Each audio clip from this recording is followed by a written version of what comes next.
right, so welcome back to another deep dive. Today we're tackling something, well, it's a question I see pop up all the time online. Oh, yeah. Is blogging dead? Is it even worth starting in 2024?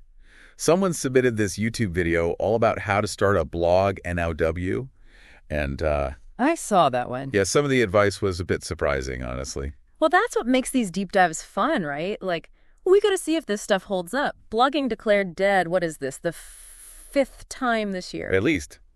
But hey, the video's got tons of views, so clearly people are still interested. Maybe it's less about blogging dying and more about it evolving. Totally. Like, the core desire to share your thoughts, connect with people, hasn't gone away. It's the how-to that's shifted. First thing the video jumps into, and it's almost a cliche at this point, but they're big on self-hosted WordPress. Yeah, can't really escape that one. Right. But I do get it. It's that whole owning your house versus renting thing. You've got control, which online these days feels more important than ever. It's your little corner of the internet, your digital real estate. But that setup process, it can be intimidating, especially for someone brand new. For sure. The video recommends Bluehost. Pretty standard starting point. It's affordable. Yeah, but they also mentioned later on that they upgraded to Big Scoots. I think that transition's interesting. Like, your needs change as your blog grows. Makes total sense. Start with a food truck, then you open the restaurant when you've got the buzz going. Exactly. And you don't need to overcomplicate things from day one. The video's a big advocate of those pre-made blog templates. Honestly, sometimes it's tempting to get lost in designing the perfect look. Oh, tell me about it. But a clean, functional template, you're up and running fast, and that lets you focus on what actually matters, the writing itself. No arguing there. But then comes the big question. What do you actually write about? Niche down, they say. But is there even a niche left that's not totally oversaturated and profitable? This is where I thought they got clever. They talk about this niche combo idea. So instead of only vegan baking, which is probably pretty crowded. You go broader. Yeah, vegan desserts. So you've got recipes, but also reviews, maybe even discussions about ethical sourcing of ingredients, stuff like that. Still targeted, but with more room to breathe. I like it. They also point out something I hadn't thought of before, which is that those big, popular niches, they're kind of proof of concept. Meaning? It's not that you should avoid them, but the fact that they're popular means there's an audience, there's money to be made. The challenge is finding your unique angle within that. Like opening a coffee shop in a city that already has 1 million coffee shops. Sure, people drink coffee, but why should they come to yours? Gotta have that special something. And honestly, if you don't genuinely care about the topic, I've been there, you burn out fast. Passion fuels consistency. It's true. Now, this is where I think a lot of folks get tripped up, and the video dives into it. Oh, yeah, the dreaded SEO. But it's so crucial. Search engine optimization. Google's your friend. Got to make sure it can actually find your brilliant writing. They recommend this tool, Key Search.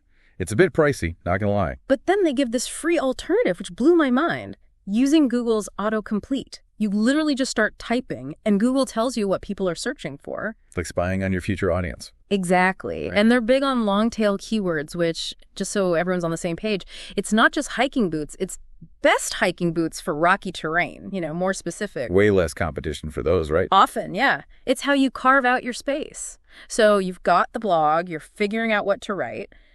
Now comes the hard part for a lot of us, even those who've been doing this a while. Yeah. How often are you actually putting out content? Video says at least once a week. Mm-hmm. Is that even realistic in 2024? Everyone's attention span is 5 seconds long? I think it's a good target. But what I liked is they emphasize quality over quantity. So maybe 1 week you've got this monster 3,000-word post. Oh, they call it cornerstone content, right? Just to clarify for listeners, because we throw that term around a lot. It's basically your pillar content, the really valuable stuff. Exactly. That's what establishes you as the expert. But then, get this.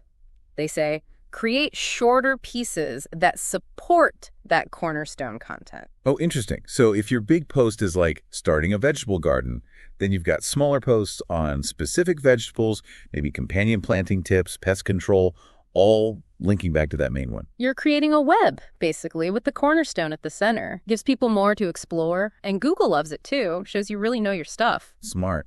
So we're writing, we're posting. But how do people actually find this amazing blog? The video kind of moves away from just Google here. They talk about Pinterest and YouTube. I was surprised by this, but they say focus on Pinterest first, especially in those early months. Makes sense, though. People go to Pinterest specifically to find ideas. And a lot of those ideas lead to blog posts. Right. It's like a visual search engine designed for this. Then, once you've got some momentum, branch out to YouTube. Make videos that go with your writing. I like that multi-platform approach. And both Pinterest and YouTube, they're search-driven too, right? So unlike some random social media post that disappears in an hour, this stuff sticks around. You're building something lasting. Now, here's the hot take that threw me off. Mm-hmm. They say avoid social media entirely early on. I did a double take when I heard that. But yeah, I kind of see where they're coming from. It's such a time suck, right? Especially when you're still getting your blog legs under you, chasing followers instead of focusing on the actual content. Gotta prioritize. Speaking of priorities, let's talk about the money part. Because at the end of the day, a lot of folks are hoping to make this their gig. The video focuses on two main things for beginners: affiliate marketing and digital products. Affiliate marketing, for anyone unfamiliar, it's basically you recommending products you actually use. And getting a cut of any sales that come from your recommendation. Like, you tell a friend about this awesome new coffee, they buy it because of you, you get a little bonus. Video's big on Amazon Associates, which makes sense. Huge marketplace. They even mentioned this Amazon on-site commission thing, which I hadn't heard of. What's that? So you can apparently earn just from writing reviews on products you've already bought. Seems like an easy way to dip your toes in. Especially if you're already buying stuff on Amazon. Right. You're getting paid for your opinion. Now, digital products, this is where I get excited. It's you packaging your knowledge into something you can sell. Ebooks, courses, templates, the whole shebang. You become the expert, the teacher. And the cool thing is, you create it once, you can sell it forever. Passive income. Now, creating that first product can seem daunting. Start small. Maybe a checklist that goes with a popular blog post or something like that. Compile your best recipes into an ebook. Share your photography tips in a mini course. Just get that first thing out there. And you can totally combine those two methods.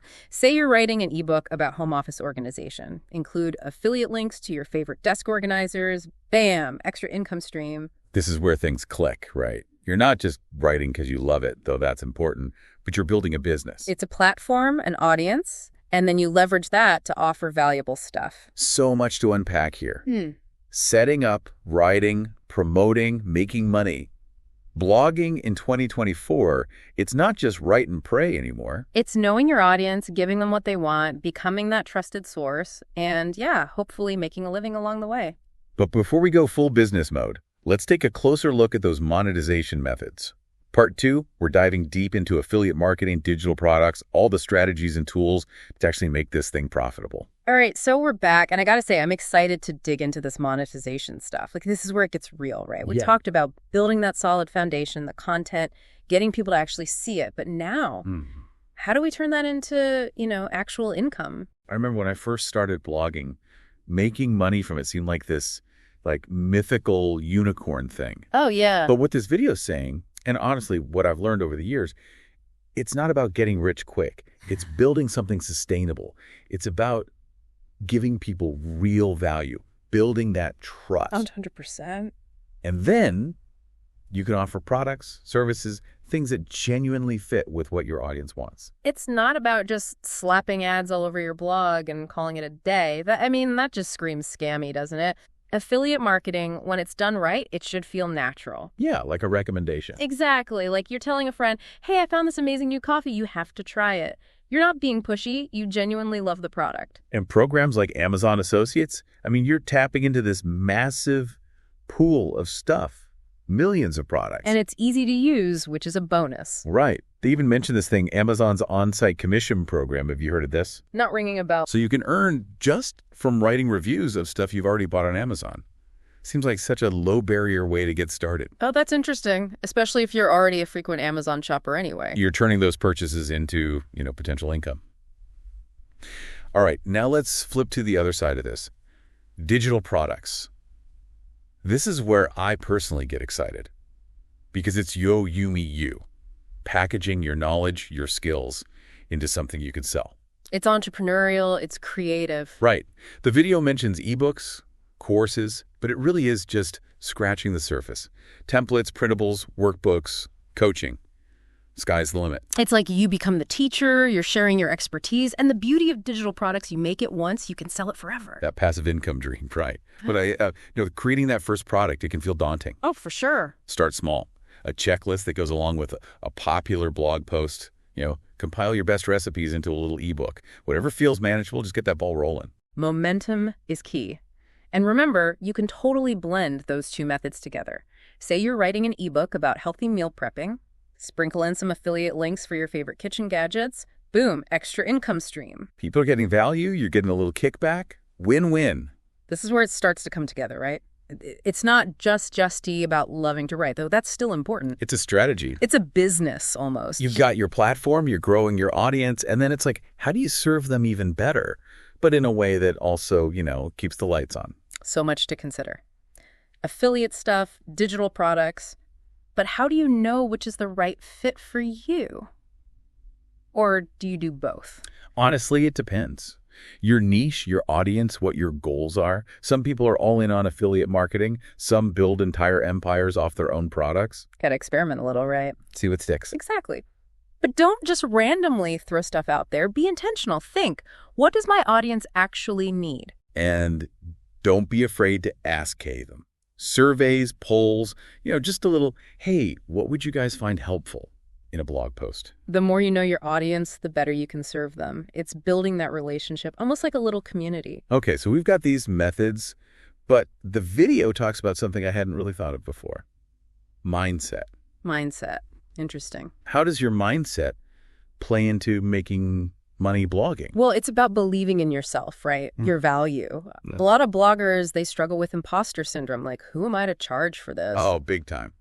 Especially when you see other people, you're like, I'm not there yet, or they're so much better. But you have something unique to offer, your perspective, your experiences, your voice.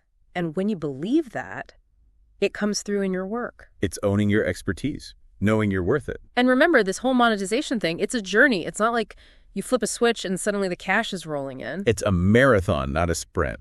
Exactly. There'll be bumps in the road, but if you stick with it, keep learning, keep creating, you can turn this into something real. So much good stuff here. We talked affiliate digital products, even the mental side of it, which I think is so important. But before we wrap this up, got to zoom out a little, right? Mm-hmm. Where does all this FET into the bigger picture of blogging in 2024? What's coming next? What are the challenges? That's what we're going to tackle in our final segment. All right. So we've talked about like the HOW of blogging, right? Yeah. Setting it up, the writing, the making money part. But it feels like there's this bigger question hanging out there. I know what you mean. What's the future of all this? Yeah. The video makes some predictions, but I'm curious, like, from your perspective, where do you see this whole blogging world heading? It is wild to see how much it's changed, even just in the last few years. Remember when blogs were basically online diaries? Now it's this whole like multi-tool platform, expertise, community, businesses even. And with AI coming up, all their short-form video, the metaverse, is there even space for blogs anymore? Yeah, that's the big question, isn't it? People's attention spans are definitely shrinking. But I think long-form content, the kind blogs are really good at, that still has value. So it's not about abandoning blogs altogether, but adapting. Exactly. Think of it like a TikTok, right?